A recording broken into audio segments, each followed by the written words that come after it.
here Adam Oster, who is with us from Lansing. And the presentation tonight is the history of Michigan libraries, exploring how from Michigan's territorial period to the modern era, public libraries have played an essential role in communities across our state. And this is the beginning part of our 250th celebration, and we're so excited that Adam is here to talk about how libraries have just been a part of this country since the very beginning.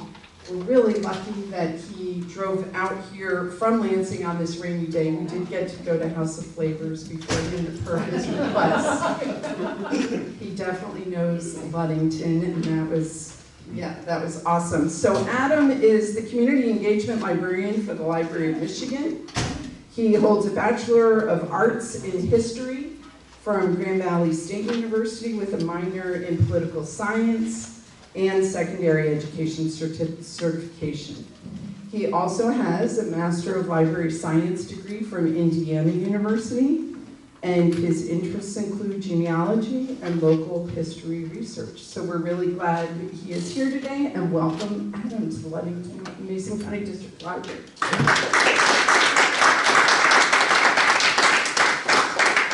All right, I've only been to Ludington a few times before in the past, but I do know enough of the restaurants in the area to hit up, and House of Flavors is definitely one of them.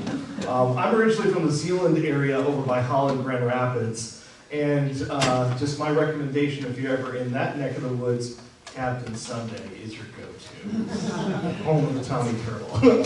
So I've been with the Library of Michigan just about a little over 7 years. Prior to that, I spent almost a decade working for Kent District Library over in the Grand Rapids area. I've been a professional librarian. It's going on almost 17 years now.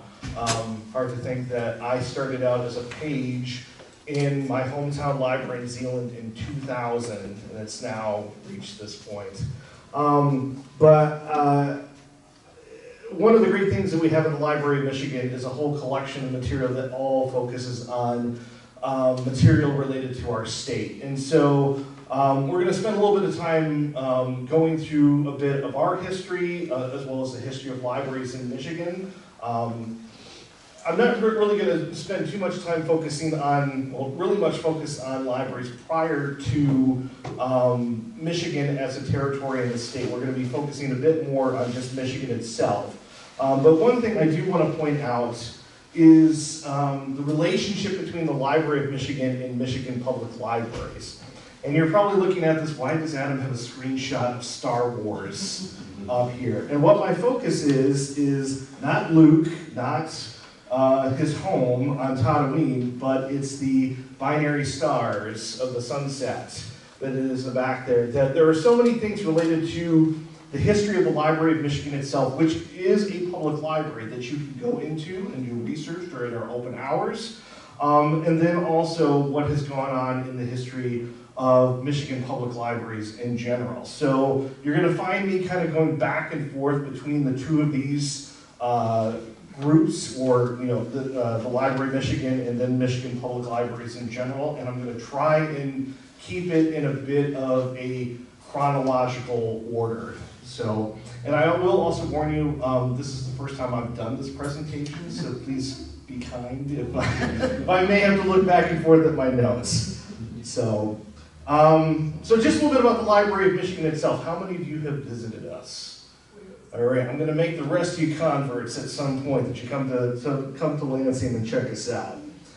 So, as far as a definition of what we are and what we do, we are an institution created by the state of Michigan to collect, preserve, and provide access to the story of Michigan and to support libraries in their role as essential community anchors. We have been around since 1828, so that puts us into the territorial period of Michigan's history. And a good way to kind of describe us is that we serve both the government and the people of Michigan, a lot like how the Library of Congress works at the federal level. So most states across the US have some form of a state library. If you went to Hawaii, the whole public library system is just the state library. If you went to some place like Wisconsin, their state library does a bit like what our library development team does, which is that professional development and pass through for federal funding, but they don't really have a collection. We're the type of state library that has both a collection and supports libraries in a variety of different ways. And we've gone through several different buildings. I know it's a little bit maybe hard to see on the bottom here, and I'm just going to quick run through a bit of these. This is where we were in 1828, which was the Territorial Courthouse in Detroit. And we would then transition to being the Michigan State Library after being the Michigan Territorial Library once we achieved statehood in 1837. We moved from there to Lansing in 1847. We were in the second Capitol building up until early into 1871.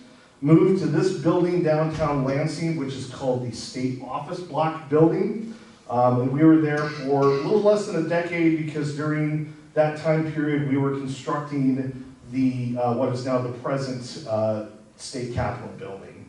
Most of the collection remained in there until 1922, and then it was moved out into this office building, which is still in downtown Lansing, but a little bit different than what it looked like when we moved in, because in 1951 there was a fire. Somebody who's part of the, at the time, the State Department of Transportation was 19 years old and did not want to get drafted into going to Korea. So for some reason, they set a fire in a waste paper basket on the 7th floor. The fire spread. They had to bring in fire trucks and all the way from Flint, Grand Rapids, Jackson, and this was in February of 1951. So if you were to see images from that event, it would have icicles all going down the side of the building. While we were in the post-era of that, we were in these two downtown buildings in downtown Lansing. I will also show some pictures of where we opened up a branch in another part of Michigan. I won't say until we get to that point. We then finally found a more permanent home in this warehouse building right here, and which is still in downtown Lansing, but doesn't really look like this anymore. We were there until the 80s, and then finally our present home, which is the Michigan Library and Historical Center, opened up in late 1988 for a soft opening, and then 1989 is when it officially opened. So just to show some pictures of what it looked like on the interior of some of these buildings, this is that State Office Block building. These are probably some of the earliest pictures of our collections at any of the buildings that we were at. Something that you may notice right down here. Anybody want to take a guess what that is? Spittoon. Yeah, it's a spittoon. Apparently in state governments during the 1870s, as well as over at the Capitol building, they also had spittoons over there for several decades. Not what I would expect to see in a library or a government building today, but it is part of something that was there. This right here is what the library looked like when it was in the current Capitol building. If you were to go there today, it would be on floors 2 through 4. All of these are walnut bookcases. This right here is Mary Spencer, who is state librarian starting in 1893, and this is her staff right here. There's many more people that are part of the Library of Michigan today, but actually not that many more than what you would see right there. And then lastly, this is that state office building that we moved to when we moved out in the 20s. And if you were to go there today, it would look nothing like that because it was completely gutted. These are all gone too. During the 60s, when they were looking for more space in the Capitol building, all of those bookcases were torn out. But if you went there today, this is what it would look like. This is what the entrance of the wing going into the library would be. It's now it's the House Speaker's Library is what they call it. And somehow the Capitol Education and History Department was able to find the salvaged wood from a lot of those bookcases. And this is one that they have recreated using about 90% original walnut wood. And they've got a few others that they've recently put together. It's about 8 feet tall. And why anybody tore that all out is, I would love to have my own personal library at my home that was just full of bookcases just like that. The one key difference here is that these would have been one more section further out. So this is what the Library of Michigan looks like today if you were to go into our building. One key difference is that we're actually having the windows replaced above us right now, so the atrium itself is not currently available, but all the collections on the sides you can go to and access. We are on floors 2 through 4 within the west wing of the Michigan Library and Historical Center. The east wing has the state archives and the state museum. So lots of different things that you can find in our collections, and these are pretty consistent with what we would have through most of our history. The collection started out with only 131 items during those early territorial days, and it's now grown into the millions. Everything from documents that state government produces, our Michigan collection, newspapers, periodicals, and I can say we also have the Ludington newspaper on our shelves. So if you're away from home and you want to see what's going on without having to look online, you can check it out there. Gazetteers and city directories, plats and other different types of maps, county and place histories, cemetery transcriptions, other unpublished material. We are also home to the state law library, so we have a very robust law collection. A rare book room with about 30 to 35,000 items that are in it that run the gamut of Michigan law and Americana topics. Federal documents and other bound periodicals and a general main collection. These are just some pictures from some of the interior of it. We're always on the lookout for different things, so this is my one time that I'm going to make a pitch where we have a few different campaigns going on where we're looking for materials. We're always accepting things that have some sort of Michigan connection to them, but specifically what we're looking for right now are Michigan yearbooks. So high school, college, universities, and post-secondary schools like law schools or pharmaceuticals or nursing. And then we've also started what's called the My Music Experience because Michigan is just filled with so much music when it comes to just artists and different types of genres, and we're trying to be that go-to place for where people will be able to find that type of material. And you can learn more about that and all the other things that we collect at michigan.gov/librarygift. So now getting into more just the general history of public libraries. And I'm going to go starting into the territorial period. But let's first start out with just what is a definition of what is a public library. And so I went to one of my coworkers, Joe Hamlin, who's our state data coordinator and handles a lot of other different things. And I said, is there a specific definition? And he said, yes, according to the Institute of Museum and Library Services, a public library is an entity that is established under state enabling laws or regulations to serve a community, district, or region that provides at least the following listed criteria. The library has organized collection of printed or other library materials. It has paid staff. It has an established schedule in which services of the staff are available to the public. It has facilities necessary to support collection staff and the schedule. And the library is supported in whole or part with public funds. So Eric, do we fall under that criteria here? Oh, see, there we go. Yeah. So when you walk into any public library across Michigan, that is that sort of definition of what a public library is supposed to be. Now we can narrow this down to a few different types. There are what are called city, village, and township libraries, and there's a couple different variations when it comes to those. There are district libraries, county libraries, also what are called school district public libraries or school district libraries. There's a few differences between those, and then also a charter township library is also another type that it can exist in Michigan. If you were to ask me more what the legal definitions are for all these, I would say that's what our library development team is for, not for me. So if you have more questions about that, I can point you who to talk to.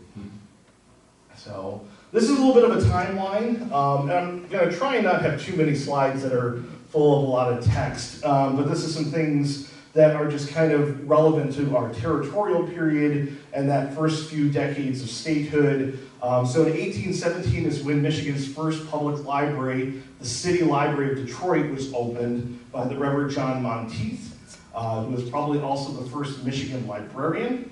It was on a membership share basis, and then the Detroit Public Library became a free public library in 1865. In 1831, the Territorial Council provided for a social library for each Michigan township. Ladies' library associations began establishing libraries in many communities, and I will talk a little bit about more with those in a few more slides. And then in 1835, the first Michigan Constitution recognized libraries as an integral part of the state's educational system. Article 10, Section 4 of the first Constitution also designated that monies from penal fines were to go to support libraries. And if you want to double check the Constitution, there it is, right here in Article 10. And this is from our 1837 copy of the, what we call the Michigan manuals. So Michigan has been publishing these since 1837 yearly. They have the state constitution, the federal constitution, and all different details about state governments, even down to elections, employees, and so many other different things. This one is very small. It's roughly about, I'm going to say maybe 60 to 80 pages. If you were to look at one today, it's 400 plus pages probably in size, because government in the state has grown since then. Moving on, now that we've got a little bit more into just the general statehood period, this is where in 1859, Michigan Public Act 208 is the first District Library Act, which allowed for the division of township library collections. 1872 is the Ladies Library Association of Kalamazoo opened the state's first building built exclusively to house a public library. 1876 is when Michigan Ladies Library Associations operated at least 26 libraries in the state. 1877 is when the Free Public Library Law provided for establishment of city, village, and township libraries. And I believe a lot of the libraries in Michigan that are established as a city, village, or township library, that is the legislation that said, this is where you can be started from. This is your enabling legislation. And then in 1899 is when the Free Public Library Act mandated that library services be provided free to inhabitants and allowed for private gifts and local tax levies to support library services. The act also mandated that public libraries file an annual report with the State Board of Library Commissioners. So this is just a picture of, or some pictures of what that Ladies Library Association building in Kalamazoo looks like. It was, the association itself was founded in 1852 with the purpose of increasing the education of its members.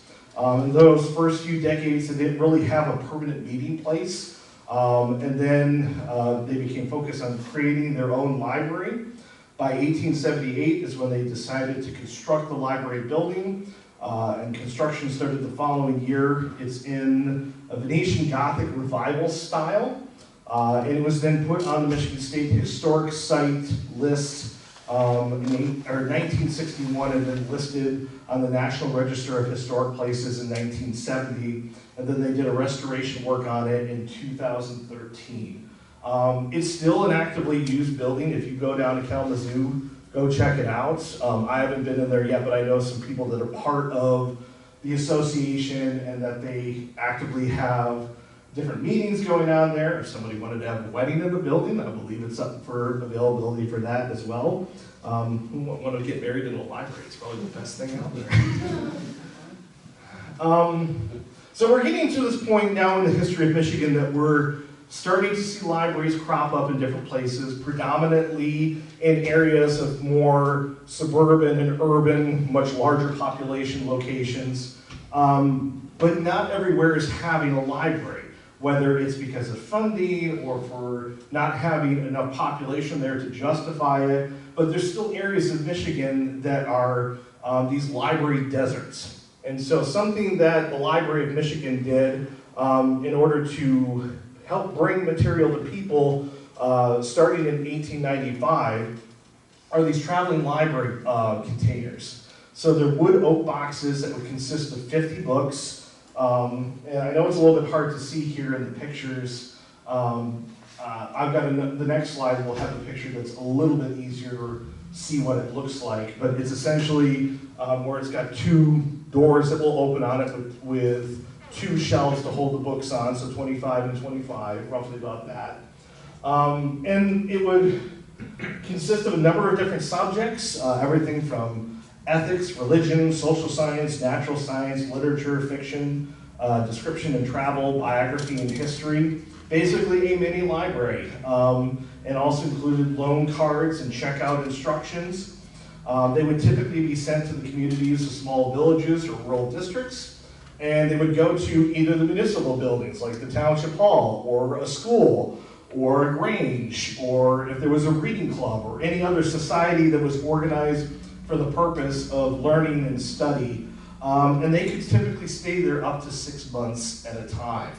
I know it's a little bit hard to see in this right here, but on one of these articles you can, in the newspaper, you would see where when the library is on its way, or once it got there, they would list what the titles of the books were, so people knew what was going to be coming or what was already there for them to look for. And this is in the Calumet News in 1910.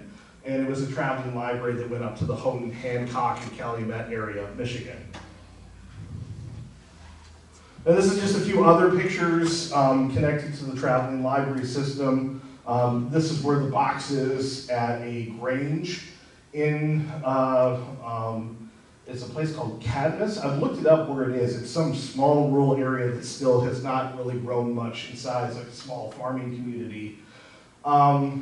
And then this is out of our annual reports for 1926, where it talks about all of the different traveling libraries that went across Michigan and where they went to.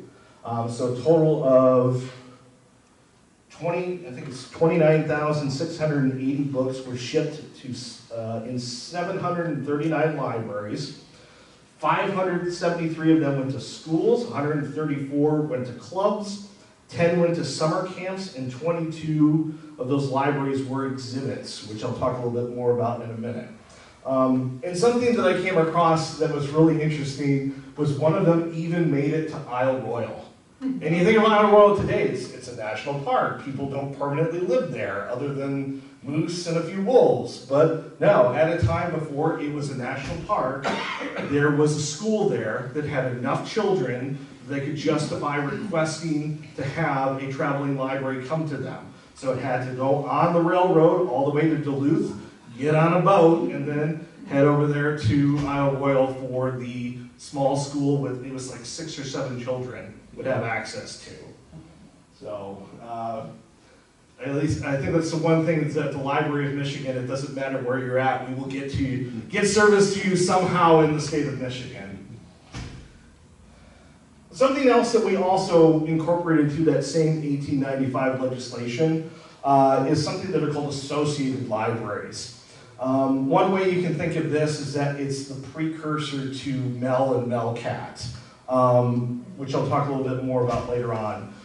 So what they were is that they consisted of any public, incorporated school or college library in Michigan that were allowed borrowing privileges so that they could have material from the state library shipped to them so that their patrons could use it.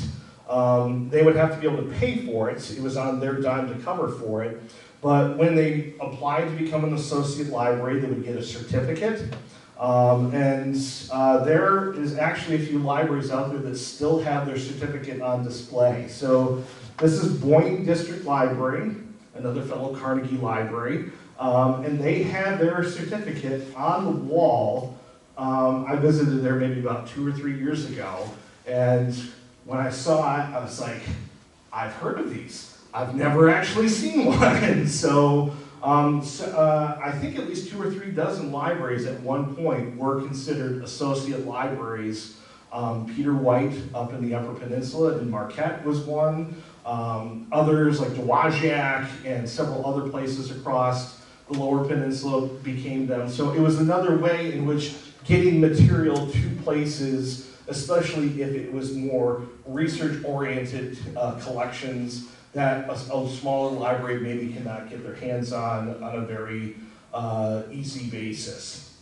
Something too about the Library of Michigan just before that period was that we were trying to collect material from all over the place. Our first female state librarian, Harriet Tenney, who started in 1869 and was in the position until 1891, had connections all over the world. She was getting material from the British Museum, places in different Asian countries, places even just across the United States, of having reciprocal agreements where we would send some things that were Michigan focused to them to be able to get things from other states to us, so that we could have this very comprehensive collection that was available for the public to use. It was also under her tenure that the Michigan State Library transitioned from being a library just for the state government to also being available to any member of the public.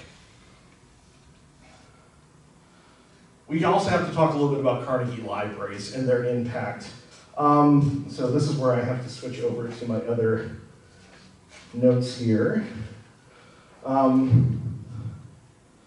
So when it comes to just what is a Carnegie Library, these were libraries that were built with money donated by the Scottish American businessman and philanthropist Andrew Carnegie, or Carnegie. As far as some numbers, there was a total of 2,509 libraries that were built between 1883 and 1929 through funding through the Carnegie Foundation, including both public and university library systems.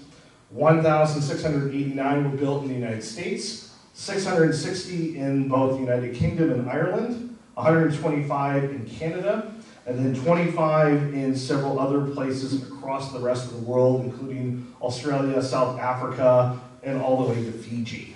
And then I've got a picture here of the first one that was in Scotland, and then also the first one in the United States, which was in Braddock, Pennsylvania. So the application process for these was where you would have to respond to a series of questions that would then go to James Bertram, who was the secretary for Carnegie, having things like population numbers, information if there was an existing library, and as far as the number of books, circulation statistics and size, and then most importantly, the amount that that municipality was going to be able to pay for the annual maintenance if they were to receive the Carnegie funds, whether a site was available and the amount of money collected towards that new building. You weren't just getting a grant to pay for everything, you had to have a little bit of some skin in the game to be able to pay for it. And one thing interesting as well is that Bertram was the one who basically was the gatekeeper to it. He saw all of the applications. So I'm sure even the application that was for the Ludington Library, when that was submitted, he was the one who was also looking at it. So, and when it comes to the architecture of many of these buildings, so many of them look alike is because the Carnegie Corporation set a number of guidelines of what libraries could look like. Now, they didn't have to follow these, but there were so many people that were asking questions of like, well, what should these libraries look like? And through this, Bertram then put together what's called the Notes on the Erection of Library Buildings. And you can see that the styles were a bit, oops, went too far. You often follow many similar setups where you would have a central desk, 2 levels. The first level would be open up, often had a more classical style or a classical revival style to the architecture. So we'll look at just a few examples of some Michigan ones, that some that still stand today or others that are no longer around. When it comes to the numbers, 61 total libraries were built through 53 grants. totaling $1,655,950 of money from that time period. And they were built between 1901 and 1918, or at least that's when they received the grants. 7 in the Upper Peninsula, 54 in the Lower Peninsula, and 27 are still being used as libraries today. Just a full list. And we have Ludington right there, where they received their grant in 1903. But we're running everywhere from Adrian all the way down to Wyandotte, Traverse City, Portland, Port Huron, Grand Haven, Houghton, Cassopolis, Charlotte. And like I said, some of these are still around today. Some being used as libraries, others being used in other different purposes.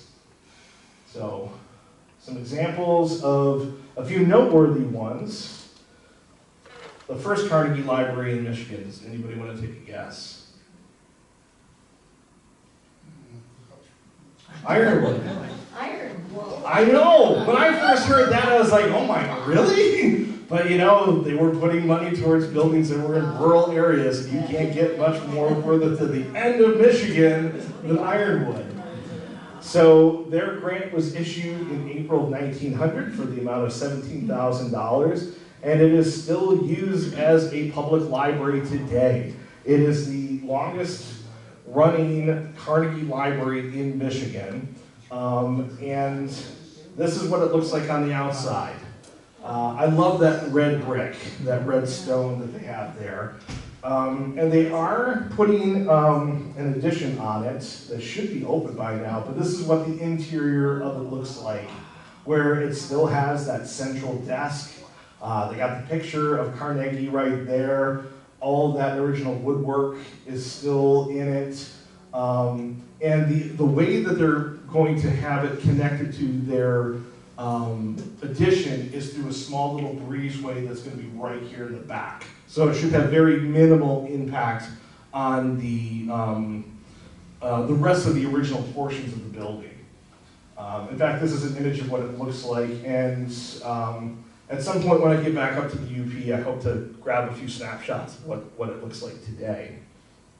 So, a few other ones. How about Carnegie Libraries in the movies? Does anybody know of at least one that would have made it into a movie? Well, New York, I don't know, I think the one out in New York that there was a movie made around it, but I don't. Can't think of anything in Michigan. Well, when you see it, you'll be like, oh, okay. So here's the hint. It's in Ishpeming. So it was the grant was issued in 1901 for $25,000, and it is also still being used as a Carnegie Library. It's one where it's on a bit of a hill, so you gotta watch it when it's snowing up there. Try not to slip when you're outside of it, but it is Anatomy of a Murder.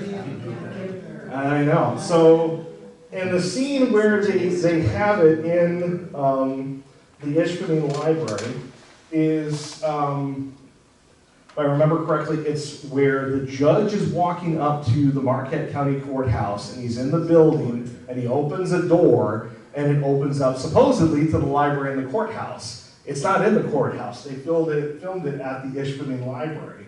And so you can see Jimmy Stewart working on and having that eureka moment of coming up with his defense for his clients. And then we also, we'll get to see later on in the movie, like people like Lee Remick, George C. Scott.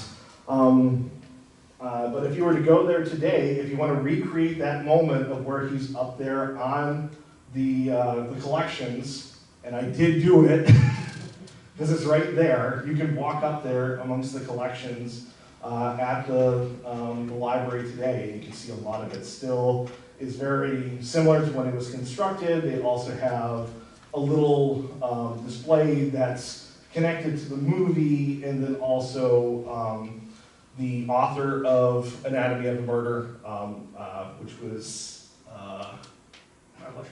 Robert Travers. Or what's his pen name? Or what's his real name? That is his pen name. Yeah. John Volker.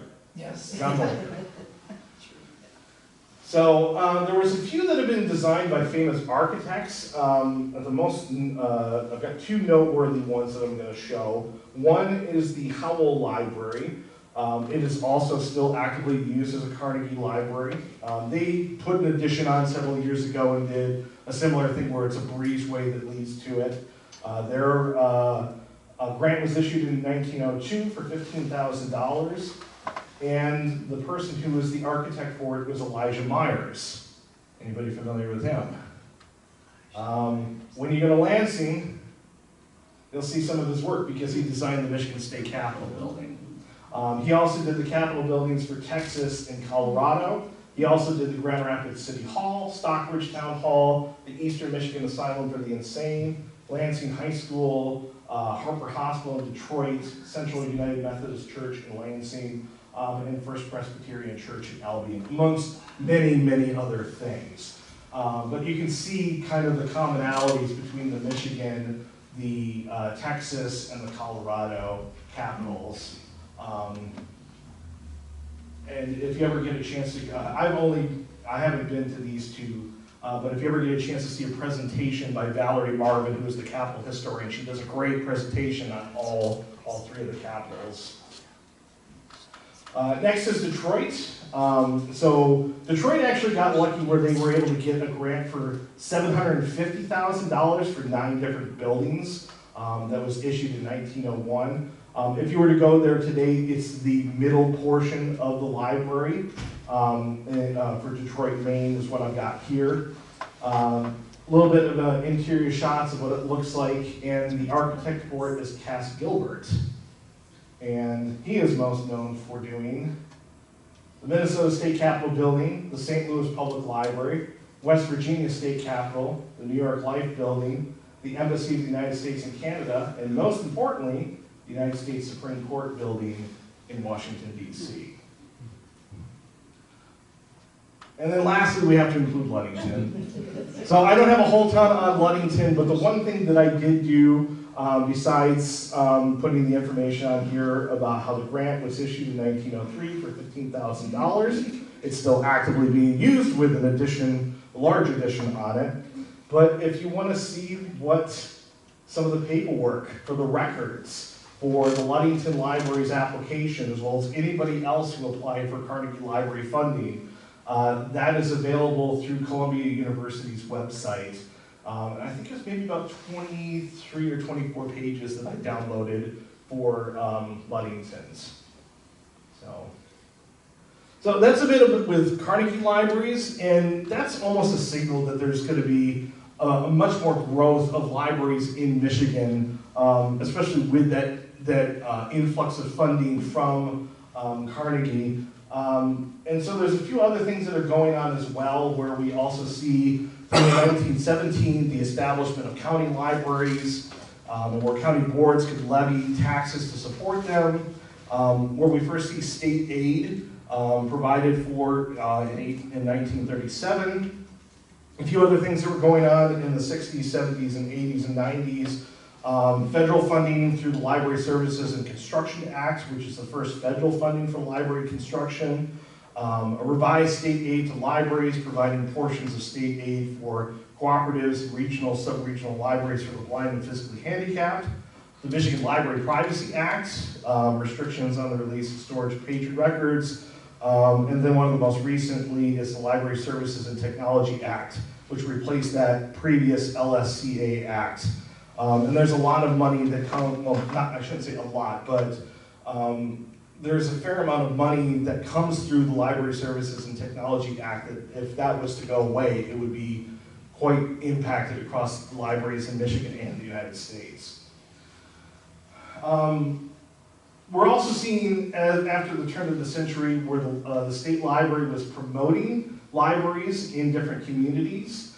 We have our extension division that was created. One of many ways that we encourage libraries was having demonstration libraries brought to county fairs and other public events in Michigan. So this is one that was at the Oceana County Fair in 1925. And we also have our own bookmobiles. So there were other bookmobiles that existed in the 40s in early 50s, and the Library of Michigan ordered in 1953 what were called two Trailblazer bookmobiles, which were meant to showcase the needs and potentials for libraries, encouraging counties without libraries to support a book and information service locally. And part of the catalyst for that was because only 26 out of Michigan's 83 counties could make library services available to all residents. And so in 1954 is when both of these bookmobiles were hitting the road. Just some other pictures related to them. We also later on in the 60s had one that was specifically for services to migrants. And then also another one that I'm still trying to learn a bit about, which was called a medium mobile bookmobile that was from the state library during our first period with the Department of Education. And this was a picture that Traverse Area District Library had when it was in that area of the state.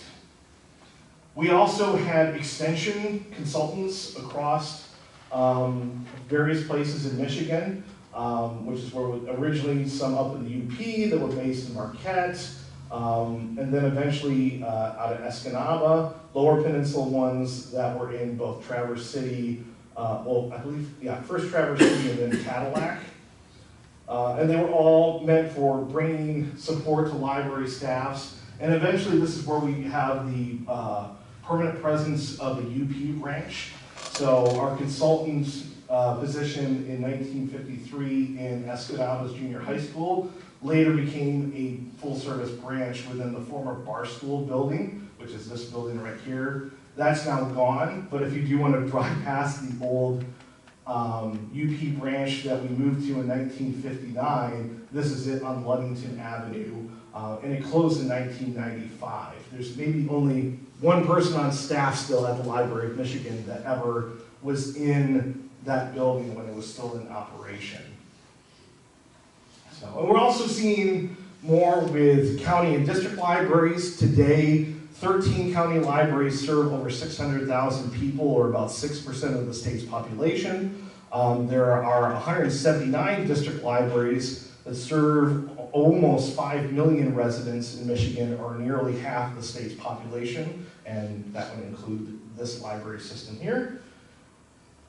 We also see the growth of regional collaborations between public libraries. Something that we had that came about in 1965 were these regions of cooperation, which created regional library systems, but that would then be replaced in 1977 through the library cooperatives that we now see today. There was originally 17 of them, but there are now 11. And what they do is they provide member libraries with access to resource sharing, library development, and other various sorts of training. I think state aid is also filtered through them as well. There's a lot of different things that are done at the cooperative level.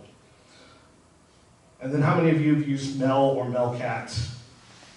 Quite a few of you. So this is in that time period in 1998 is where the precursor to MEL was launched, which was Access Michigan, which would then turn into the Michigan E-Library in 2002, and that's where we have commercial e-resources or databases that are available free of charge for Michigan residents, and then also MELCATs, which is the union catalog where we send materials all across the state. And the first book that was requested was on January 10, 2005. So we've reached our 20th anniversary of MELCAT last year. So, and we still see evolutions in collections and services today, whether it's ebooks, digital material, public computers and Wi-Fi, the Library of Things. I mean, I've just happened to witness somebody coming in with a sewing machine here that somebody was returning. And was it the first time that somebody had checked that out? I don't recall having checked one out before. Yeah, so it's good to see that various items are being used as part of the Library of Things. The community center aspect of libraries, having community rooms that people can use, study rooms. I got to see some of the ones today here that are at the Ludington Library that are actively being used, and that's great to see those. And just a little bit of a current snapshot of libraries today. In fiscal year 2025, 30.8 million times is when libraries were visited across the state. They circulated 53 million physical items and 23 million pieces of digital content. Library staff answered 5.1 million reference questions. They had 3.7 million program attendances, and patrons used 11.9 million Wi-Fi logins, and library computers were used 2.8 million times.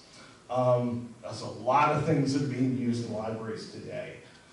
So I know I've covered a lot as far as the history and what sorts of things that we do in libraries today. Does anybody have any questions? I'm just curious about that fire. Did that destroy a lot of, We lost, I've seen stats anywhere from 30 to 46,000 items that were lost. Some of that including things that go back to the territorial period of Michigan. Our traveling library system was hit pretty hard by that, so I think that was what the nail in the coffin was for that. I know the guy went to jail, but I never heard really what happened after. And he was 19 years old. I think he might have had a young family, so that might have been another part of what caused him to do that. But yeah, it was a very devastating thing. We still have books in our collection that have book plates that say, "I survived the 1951 State Office Building." So if you see that, be extra gentle to that book. It's been stressed quite a bit in the past. So, yeah, question? What is the trend for state and federal funding for libraries? Is it up, down, steady? I can't really speak too much to that other than I know our funding as far as the Library of Michigan's has stayed pretty flat as far as it hasn't changed that much. I know in the past, like one of the statistics that I've heard before is that our collections budget used to be well over $1 million like decades ago, and now it's close to between 500 and 600,000.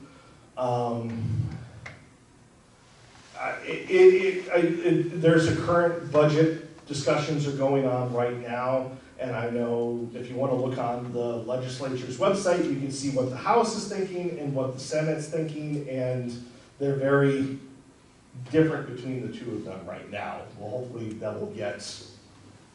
And a follow-up, what's Yeah. the trend for the usage of libraries? Are they increasing, decreasing? It's increasing, but in different ways. I think more people are taking advantage of digital resources or using it as that place to go to, as far as like if you're remotely working. So it's a great place to go for that. A lot more of that community space, more programming focused and not as much on the physical collections. I mean, physical collections are always going to be there in some form, but I think the trend is a lot more digital and a lot more coming together as a group for either learning opportunities, you know, like what this program is today, or for story times or some of the other different things. Summer reading club, I know the stats for that, I'm sure have probably gone up every year outside of COVID during the last decade or so, have certainly gone up. So yeah, I think libraries are here to stay. It's just a matter of us evolving to meet what the current needs are for people. So yeah. Can you say a little bit more about, I think you call them demonstration libraries? Yeah, so that goes back to like in after our extension division was first created, and that was because so many of these communities, you know, did not have libraries, and I think there were people that were needing to have what they would look like in a community if they were going to be funding them. So, in fact, I can probably go back to that picture that I had, because of the images that I've seen of them, they were pretty consistent with what they had. Where you would have, you know, the collections of material, you would have the desks, I think they had a fake fireplace there in the back too. But I've also seen it in the form of like dioramas that they would create and have that would go either with the bookmobiles or some of the other places that they would take these to demonstrate at.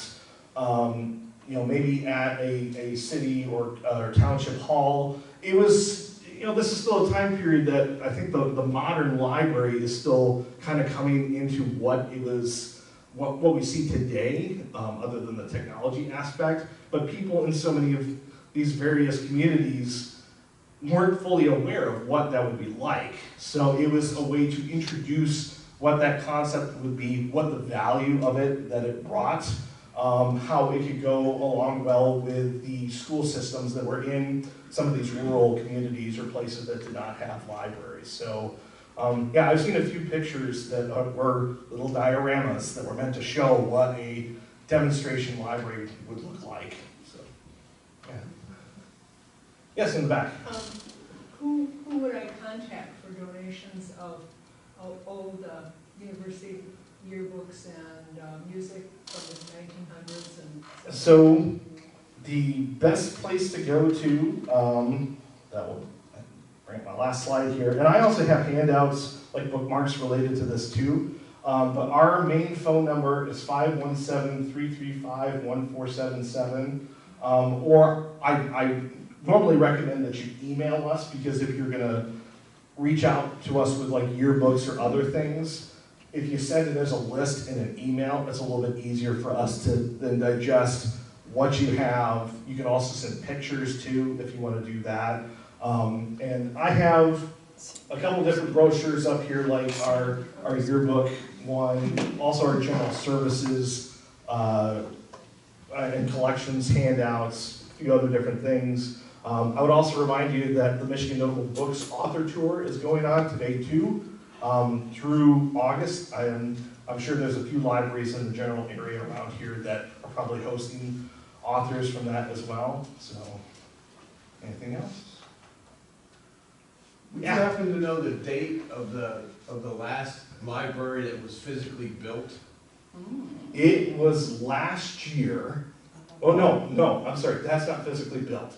I can tell you the most recent library that became its own entity was last year, probably in either July or August, and it was Curtis Public Library up in the Upper Peninsula, where they had decided that they were no longer going to be part of another district library. They became their own. Our state librarian went up there, and they actually had a whole week of celebrations going on, including where you could have coffee with the state librarian. There was a welcome state librarian, Randy Riley banner that was up there. We were joking with him about that for several days because it included glitter on it. But as far as the most recent physical library, I can tell you Edwardsburg down in Van Buren District Library just had a grand opening down there for a new building that was replacing an older one. But as far as a new library coming into existence in a new building, I don't think there's been one for a while. But there's also others that are adding like bookmobiles. So there's also those that are, even the library in Caro, it's not by definition a bookmobile, but it is a golf cart with collections that are on it that they can bring around to various events and have available and check out materials. I've even seen a few that are on bikes. Herrick District Library has a bike one.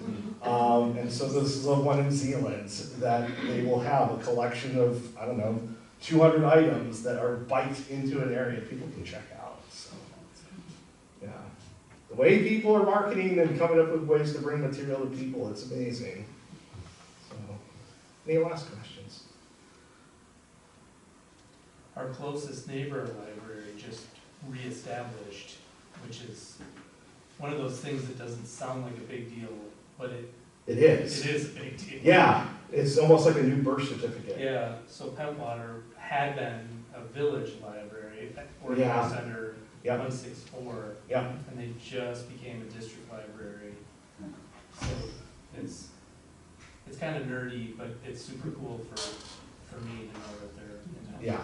And Ludington is a district library? Yep. And how is that different from a county library? A county library is a subdivision of a county. A district library is a municipality of its own.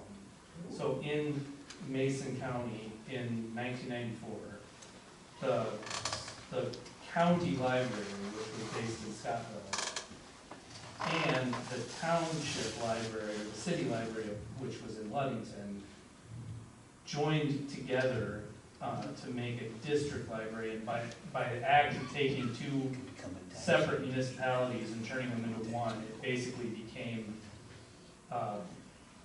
its own municipality, kind of co-equal with the other municipalities locally.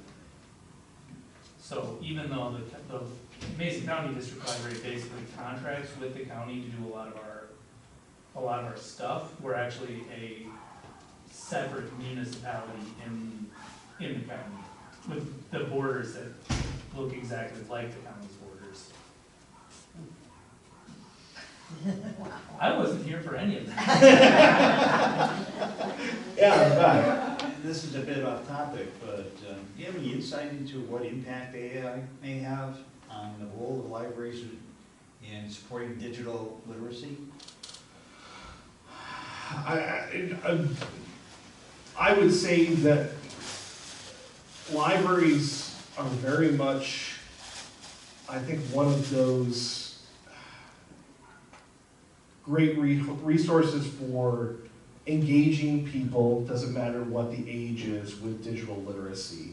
Because so often when somebody has a computer or an e-reader, or they're navigating a online application, whatever it's for, so often people will come to the library to try and find an answer to the questions that they have. So I used to work for Kent District Library, and one of the things that we did once or twice a week was just a tech hour, where people could come in, and it didn't matter whether it was with their iPad or their laptop or anything else, and we would try to answer those questions. Some libraries have the resources to be able to do that on a regular basis. Others, it's more just ad hoc. He's sitting right over here. Well, be glad that he's around, because he brings a wealth of information. He's talking about you, Tom. Oh, gotcha. Yeah. but yeah, it's because, sure, you could go to Best Buy, or you could go to Staples, or if those are places that are around, or a computer repair store. But, you know, it's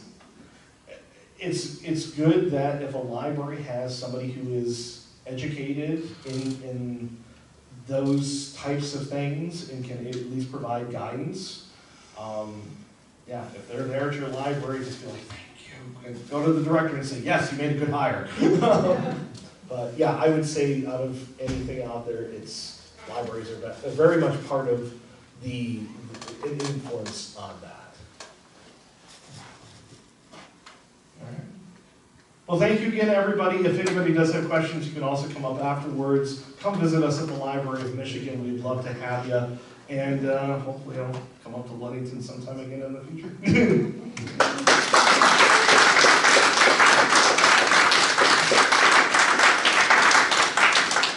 Thank you so much for coming up and you still have to drive back tonight, right? I hope the weather cooperates.